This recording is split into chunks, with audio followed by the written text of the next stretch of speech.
Good morning children. कल हमने वर्ण विच्छेद के बारे में जानकारी लिया है।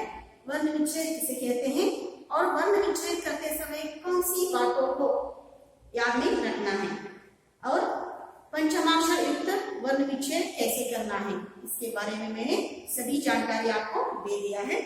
आज हम क्या करेंगे, संज्ञा जिस संज्ञा को हम अंग्रेजी में नाउन कहते हैं, इसके बारे में आज क्या करेंगे, पढ़ाई करेंगे। तो चलिए पहले ये जानेंगे कि संज्ञा किसे कहते हैं, क्या होती है संज्ञा। किसी व्यक्ति, गुण, स्थान, भाव या वस्तु के नाम बताने वाले शब्दों को संज्ञा कहते हैं। कोई भी व्यक्ति का नाम, पर्टिकुलर व्यक्ति का नाम लेते हैं, कोई व्यक्ति का नाम लेते हैं, कोई स्थान का नाम लेते हैं, कोई वस्तु का नाम लेते हैं, इन सभी नामों को क्या कहते हैं, नाम बताने वाले शब्दों को क्या कहते हैं, संज्ञा कहते हैं। पहले परिभाषा देखेंगे हम।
देखिए, किसी व्यक्ति, गुण, स्थान, भाव या वस्तु के नाम बताने वाले शब्दों को संज्ञा कहते हैं।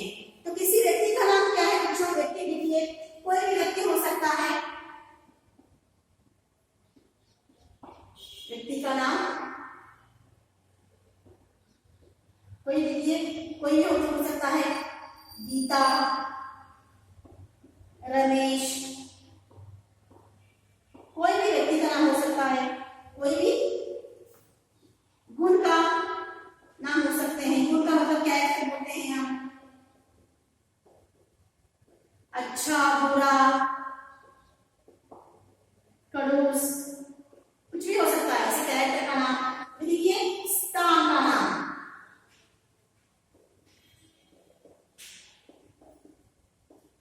स्थान का नाम कोई भी हो सकता है। गलियों हो सकता है, लोका, कोई भी गांव का नाम हो सकता है स्थान का नाम, या कोई ताजमहल या लाल किला, ऐसे कोई भी स्थान का, कोई प्लेस का नाम हो सकता है। और वस्तु के नाम,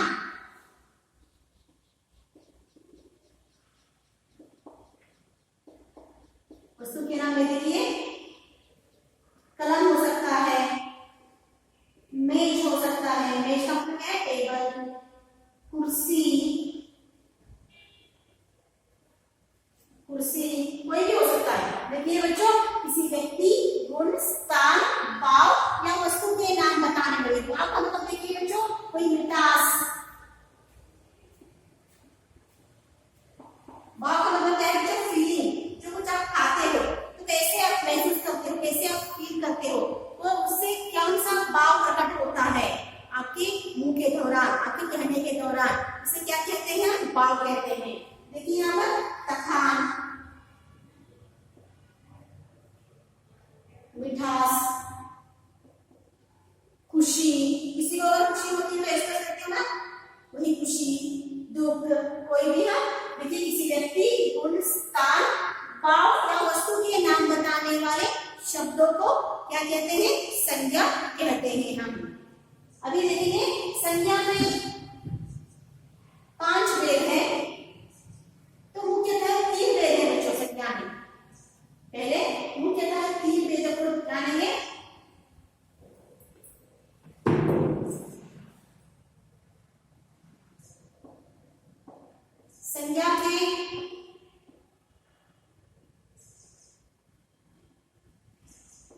मुख्यतः तीन वेद हैं। देखिए संज्ञा के मुख्यतः तीन वेद हैं। तो कौन कौन से तीन वेद मुख्यतः इंपॉर्टेंट है? देखिए व्यक्तिवाचक संज्ञा,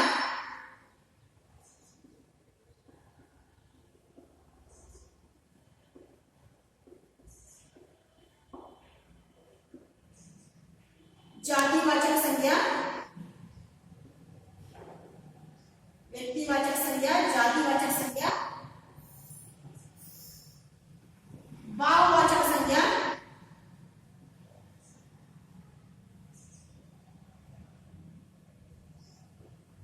और चौथा, देखिए तीन क्या है बच्चों? संज्ञा के मुख्यतः तीन भेद हैं, व्यक्तिवाचक संज्ञा, जातिवाचक संज्ञा और भाववाचक संज्ञा। लेकिन और दो भेद हैं संज्ञा के, तो इंग्लिश भाषा के प्रभाव के कारण हमने और दो भेदों को स्वीकार किया है। तो अंग्रेजी प्रभाव के कारण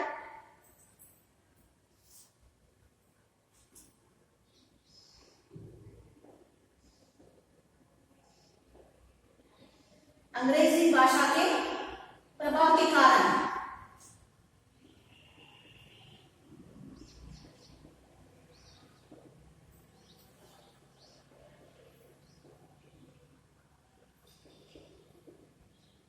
और दो संज्ञा के भेदों को स्वीकारा है। और दो संज्ञा के भेदों को स्वीकार किया है।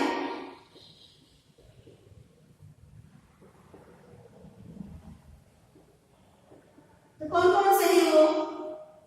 चौथा समूहवाचक संज्ञा,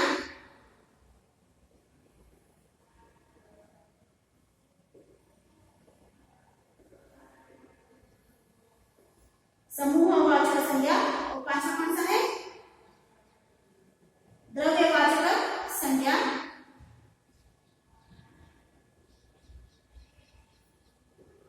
हाँ देखिए अब संज्ञा के मुख्यतः तीन भेद हैं। कौन कौन से? व्यक्तिवाचक संज्ञा, जातिवाचक संज्ञा, भाववाचक संज्ञा। लेकिन अंग्रेजी भाषा के प्रभाव के कारण, अंग्रेजी का मतलब इंग्लिश भाषा के प्रभाव के कारण और दो संज्ञा के भेदों को हमने स्वीकार किया है। तो कौन कौन से हैं वो?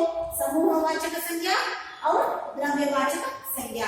तो कुल मिलाकर अगर संज्ञा के भेद को पूछेंगे तो कितने हैं भेद? 5 भेद है। कौन कौन से? व्यक्तिवाचक, जातिवाचक, भाववाचक, समूहवाचक और द्रव्यवाचक। लेकिन अगर मुख्यतः संज्ञा के भेदों को पूछा गया आपसे तो कौन से बताना है बच्चों? व्यक्तिवाचक, जातिवाचक, भाववाचक।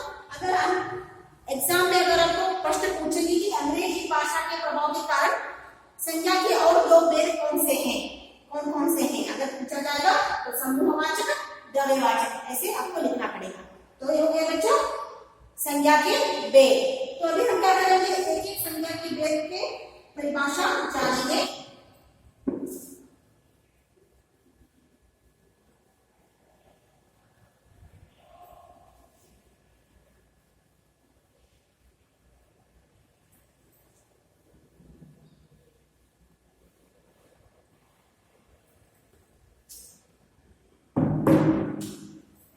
तो पहला कौन सा है? व्यक्तिवाचक,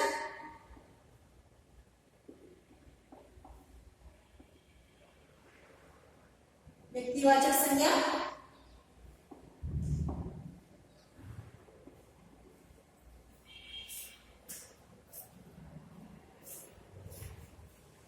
जिस संज्ञा शब्द से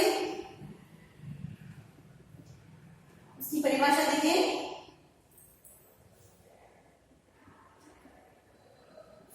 परिभाषा का मतलब क्या है बच्चों?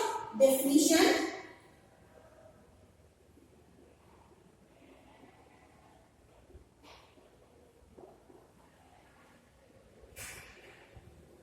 जिस संज्ञा शब्द से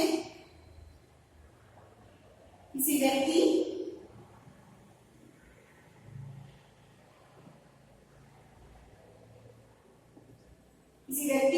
स्थान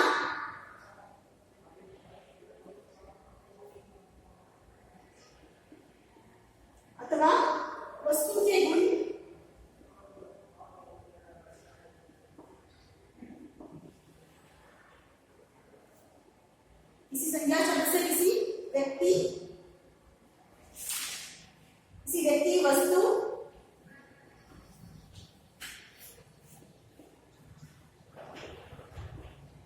वस्तु या स्थान का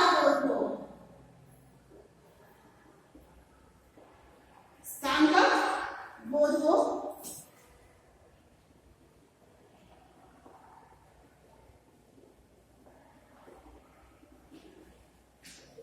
उसे व्यक्तिवाचक संज्ञा कहते हैं हम।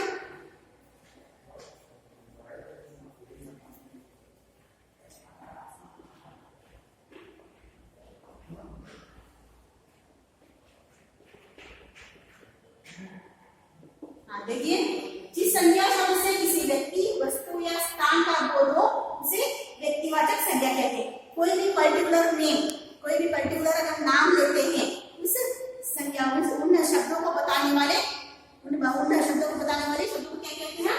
संज्ञा, व्यक्तिवाचक संज्ञा कहते हैं। देखिए, उदाहरण के लिए देखिए, व्यक्ति का नाम का मतलब देखिए कोई भी हो सकता है। व्यक्ति के नाम में कोई भी हो सकता है। देखिए, सृजन, गीता, कोई भी पर्टिकुलर व्यक्ति का नाम अगर ले रहे हैं तो व्यक्तिवाचक संज्ञा है वो। अभी देखिए, व्यक्ति का हो गया, अभी वस्तु का नाम।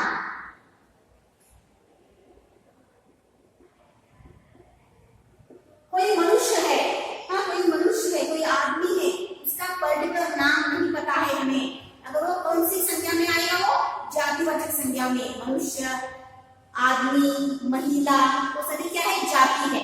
अगर उस महिला का पर्टिकुलर नाम हमें पता है, उसका नाम ले रहे हैं गीता कह के या कोई माला कह के, अगर उसका नाम है तो व्यक्तिवाचक संज्ञा में आता है। समझ में आ गया? वस्तु का नाम दीजिए, कोई भी कलम, किताब, तो कौन सा किताब? रामायण किताब, पर्टिकुलर नाम ले रहे हैं। किताब का मतलब है रामायण। अभी देखिए, कोई भी वस्तु का नाम हो गया। अभी स्थान का नाम दीजिए, शहर, गांव सभी स्थान है। तो अगर शहर, गांव आएगा तो जातिवाचक में आएगा, क्योंकि पर्टिकुलर शहर का नाम पता नहीं है हमें, कौन सा शहर बोल रहे हैं वो, और पर्टिकुलर गांव का भी नाम पता नहीं है, और पर्टिकुलर जानवर का नाम पता नहीं है। ऐसे वो सभी कौन से संज्ञा में आएगा?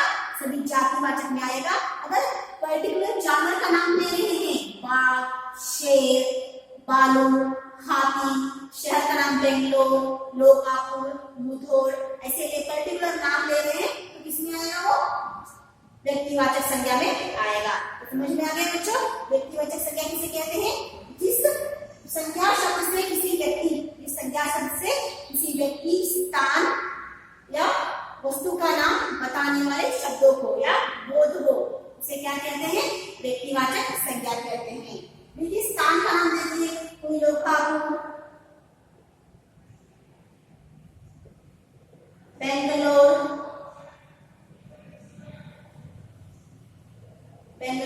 हाँ ऐसे है ना, पर्टिकुलर नाम दे रहे हैं तो इसमें आएगा व्यक्तिवाचक संज्ञा में आएगा। तो समझ में आ गया बच्चों व्यक्तिवाचक संज्ञा किसे कहते हैं? अभी देखिए, अभी हम क्या करेंगे? दूसरा जातिवाचक संज्ञा के बारे में जानकारी पाएंगे।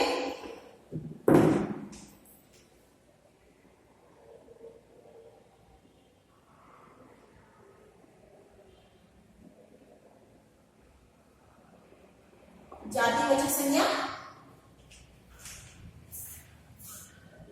इस संज्ञा शब्द से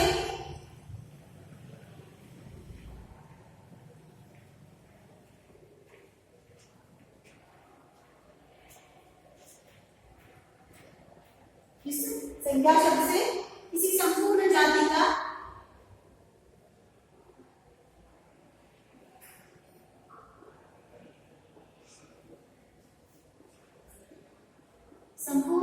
का बोध हो,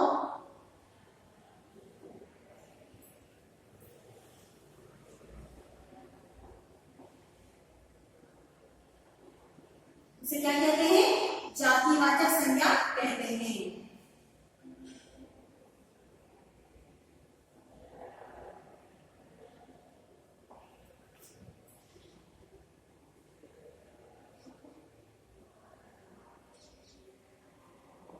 देखिए यहाँ पर, जिस संज्ञा शब्द से किसी संपूर्ण जाति का बोध हो उसे जातिवाचक संज्ञा कहते हैं। संपूर्ण जाति का मतलब क्या है? जानवर।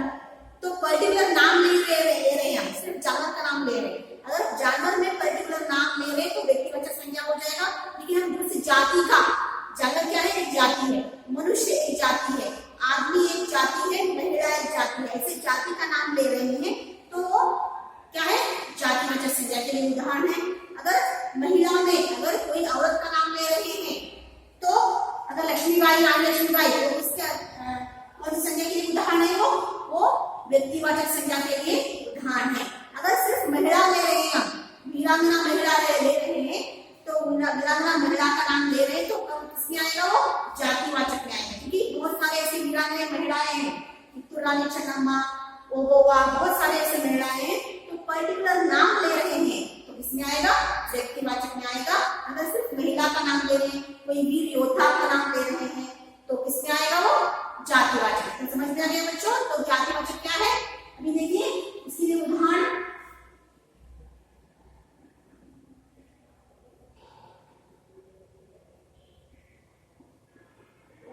जानवर,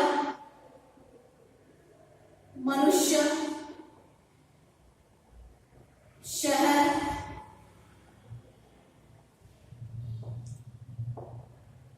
नगर, प्राणी,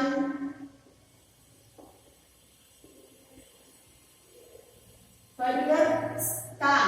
स्थान का मतलब क्या है? जो स्थान का मतलब कोई भी स्थान हो सकता है लेकिन पर्टिकुलर नहीं हो। हाँ, पर्टिकुलर नहीं ले रहे, कोई शहर का, जाति का नाम ले रहे, जैसे शहर, गांव,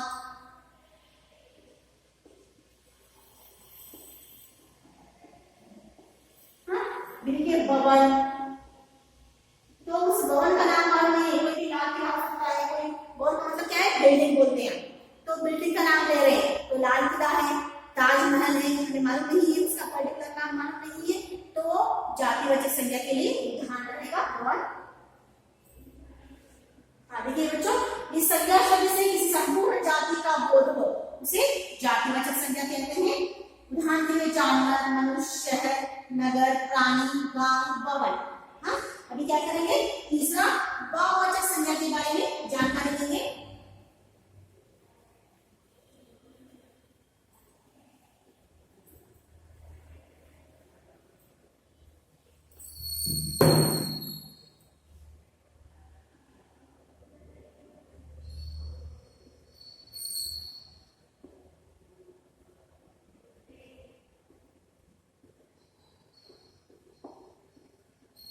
भाववाचक संज्ञा, इस संज्ञा शब्दों से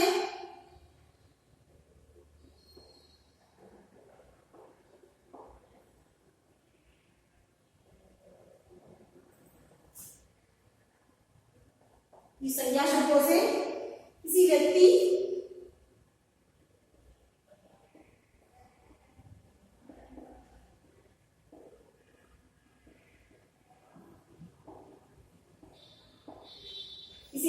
स्थान अथवा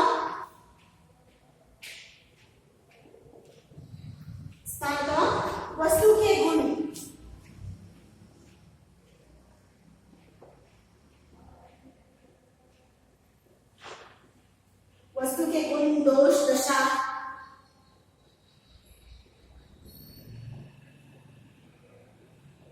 दोष, दशा, अवस्था,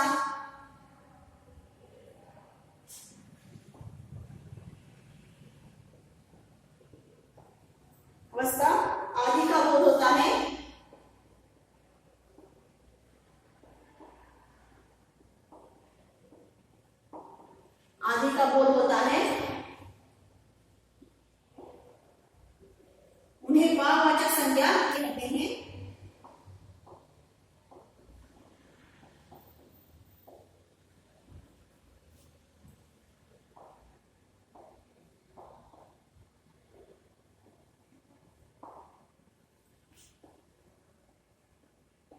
देखिए यहाँ पर, इस संज्ञा शब्दों से किसी व्यक्ति, स्थान अथवा किसी व्यक्ति का गुण के बारे में, किसी स्थान के गुण के बारे में, और नहीं तो वस्तु के गुण में दोष का मतलब जो अच्छा नहीं है, हाँ,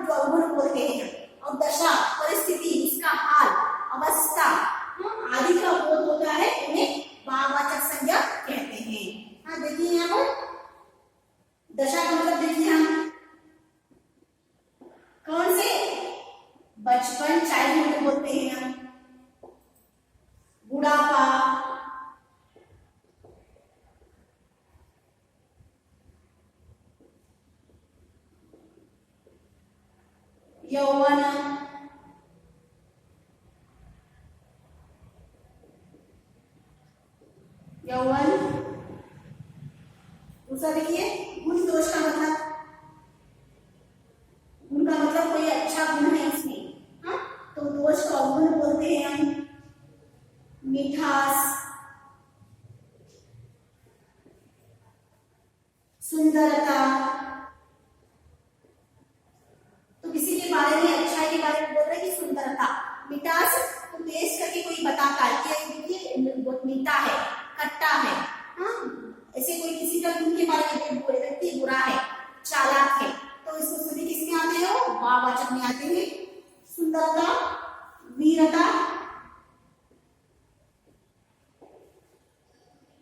कायरता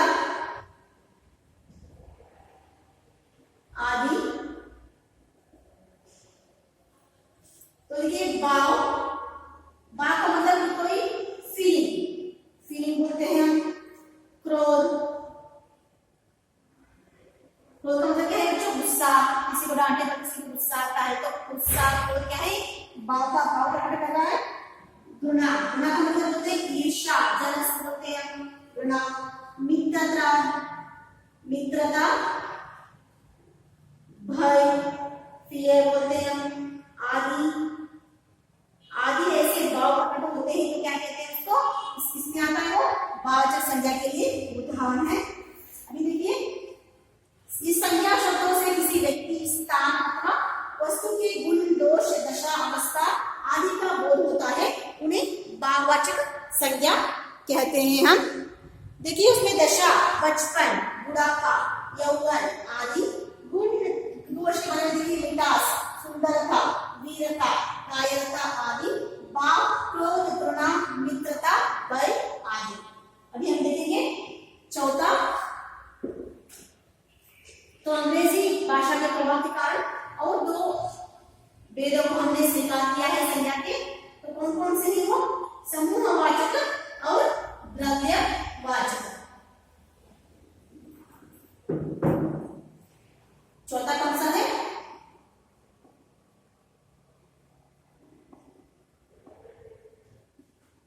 समूहवाचक संज्ञा।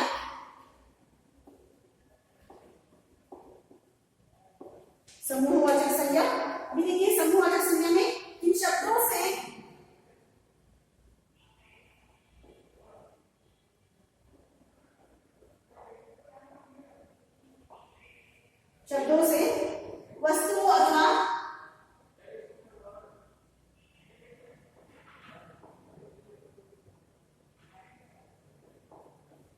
वस्तु अथवा प्राणियों के समूह,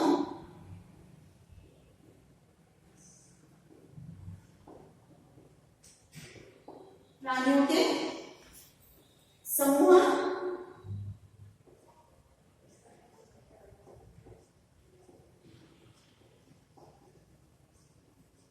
समूह, समुदाय का बोध होता है।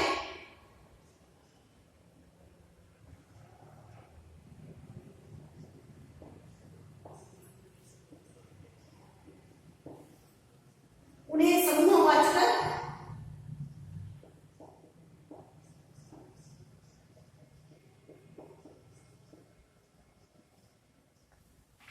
संज्ञा कहते हैं।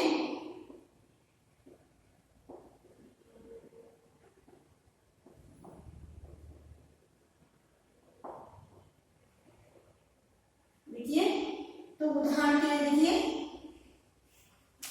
कि जिन शब्दों से वस्तुओं अथवा प्राणियों के, कोई भी वस्तु हो, व्यक्ति का समूह हो या प्राणी का समूह हो, जो भी समूह दर्शाता है, उसका बोध होता है, उसे क्या कहते हैं, समूहवाचक संज्ञा कहते हैं। उदाहरण के लिए देखिए सेना,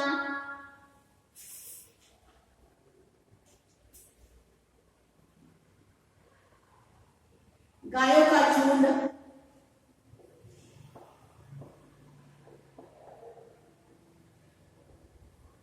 गायों का झुंड, भीड़, परिवार। परिवार में क्या है, समूह, समूहवाचक संज्ञा में आता है, क्योंकि परिवार में सिर्फ एक व्यक्ति नहीं रहता, एक व्यक्ति नहीं रहता तो बहुत सारे व्यक्ति रहते हैं, सभी मिलकर हम उसे परिवार कहते हैं। तो सेना, तो सेना में होता रहेगा उसे सेना नहीं कहेंगे हम। बहुत सारे समूह रहता है, सेनाओं का समूह रहता है, व्यक्तियों का समूह रहता है, तभी वो सेना कहलाता है। फूल का गुच्छा, फूल का गुच्छा का मतलब क्या है बच्चों? फ्लावर बुके बोलते हैं आप, हाँ फ्लावर बुके बोलते हैं ना, तो फूल का गुच्छा बोलते हैं फ्लावर बुके को। तो ये कि फूल अगर हाथ में रहेगा तो उसे बुके नहीं कहेंगे, समूह। तो बहुत सारे अगर फूल का समूह रहेगा, हाँ तब आप क्या करते हैं? फ्लावर को उसको बांध कर क्या करते हैं? फ्लावर बुके बनाते हैं। तो उसे फूल का गुच्छा क्या है?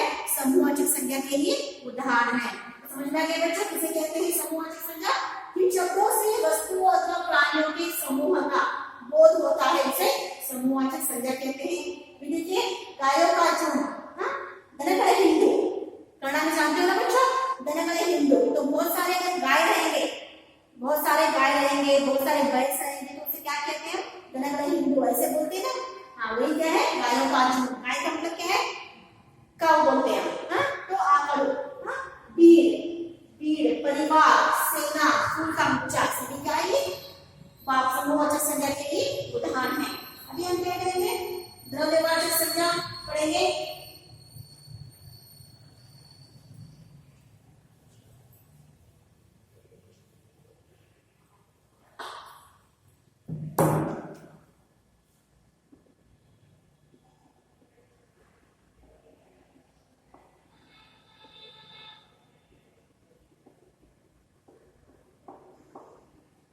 द्रव्यवाचक संज्ञा, इस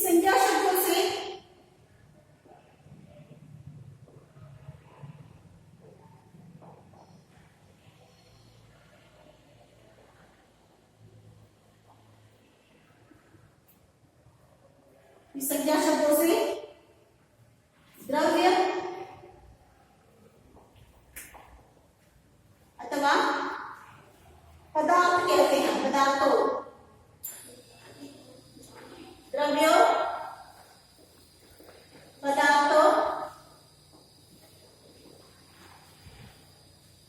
अथवा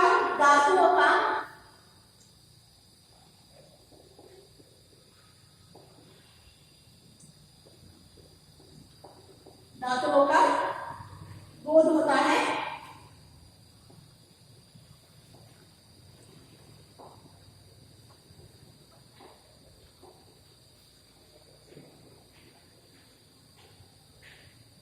उन्हें क्या कहते हैं? द्रव्यवाचक संज्ञा कहते हैं।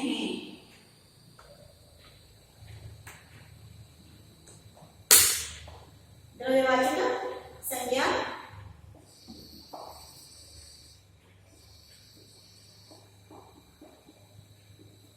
देखिए यहाँ पर इस संज्ञा शब्दों से द्रव्यों, पदार्थों, द्रव्य मतलब जो लिक्विड बोलते हैं, जैसे घी, ऑयल, पेट्रोल, सभी क्या है? द्रव्य है। द्रव्य पदार्थ मतलब कोई खाने की चीज हो सकते हैं, अनाज, दाल, ऐसे कुछ, तो उसको क्या कहते हैं? पदार्थ कहते हैं। और धातु का मतलब जो भी पीतल, तांबा, चांदी, सोना, सभी क्या है? धातु में आता है। तो उसका बोध हो उन्हें क्या कहते हैं? द्रव्यवाचक संज्ञा कहते हैं। तो देखिए उसके उदाहरण देखिए, लोहा, लोहा का मतलब क्या है बच्चों? आयरन बोलते हैं हम। लोहा, चांदी,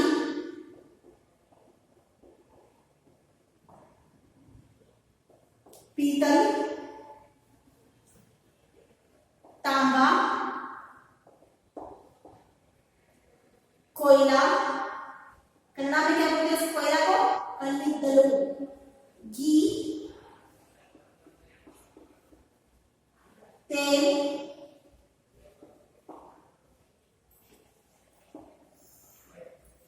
अनाज,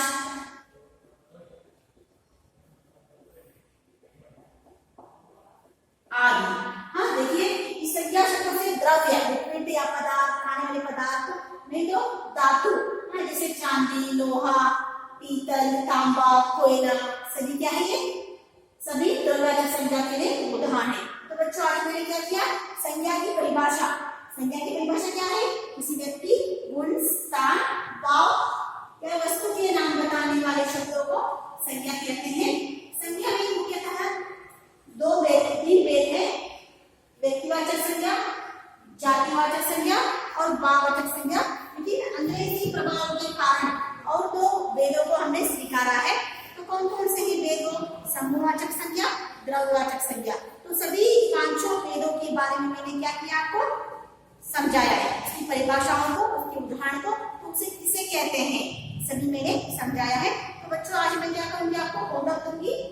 आज का गृह कार्य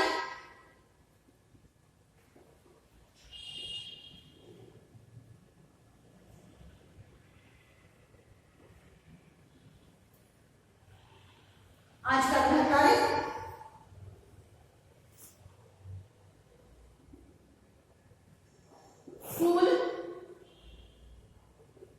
जानवर, मिठास, थकान, क्रोध, खुशी,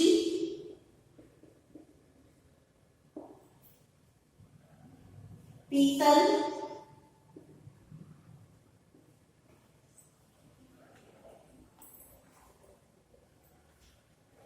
कोयला,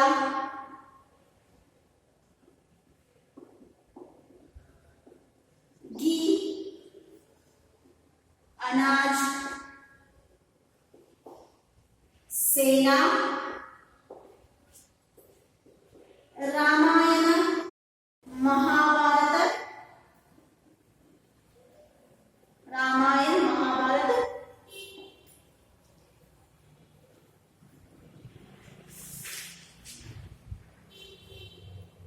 फूल का गुच्छा,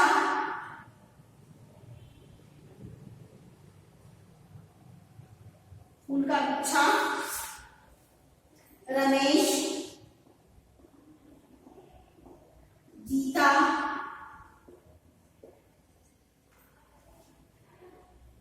दुख, शहर, गांव,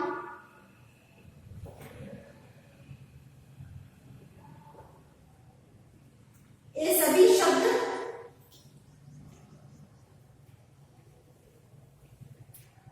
किस संज्ञा भेद से संबंधित है? किस संज्ञा भेद से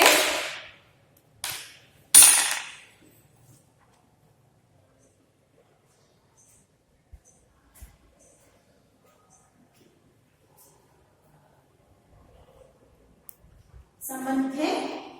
एक टेबल बनाओ।